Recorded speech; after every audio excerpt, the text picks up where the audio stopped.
And I figured out that God was calling me to move out of state. I realized that God has so much more in store for me, that God's provision was already there. And God was calling me to move out of this environment that I was living in. It was super hard for me because now in 2024, me and my family, we made this decision to finally move, to take that leap of faith, and step out in faith and actually do what God was calling us to do. It took a lot of packing. It took a lot of getting rid of stuff. I had to sell so much clothes, so much shoes, because I just had so much material objects that I didn't need anymore. I couldn't bring everything with me to move. I had to throw out a lot of things, and it got to the point where I wanted to give up. I felt like I can't do this anymore. I felt like, is this even necessary? Am I really supposed to move?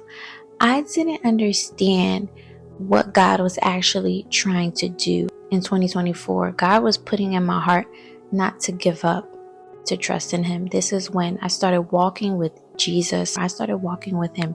He was putting on my heart faith. The Lord supernaturally increased me with faith out of nowhere.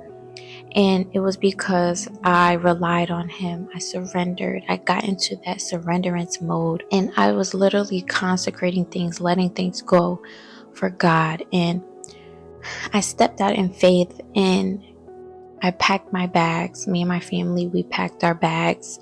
We actually were late to the airport. We were rushing. We had to stay at a hotel for 3 months without having a home yet. Or we barely looked for a home before we even got to the new state. So it was a lot of acting out in faith. It was a lot of waiting on God. It was a lot of trusting in Him. But God was providing along the way. I'd say while staying in the hotel for a few months, it felt different. I never stayed that long at a hotel. We were literally waiting on God to give us the instructions that we needed to finally find the right home for us. There was a lot of searching that we had to do. There was so much that had to take place, and it wasn't as easy as it looks. I realized that God wanted us to keep going. During this season, we're going through trials and tribulations. We're going through so much, but God is still providing. God is still supplying the needs that needed to take place.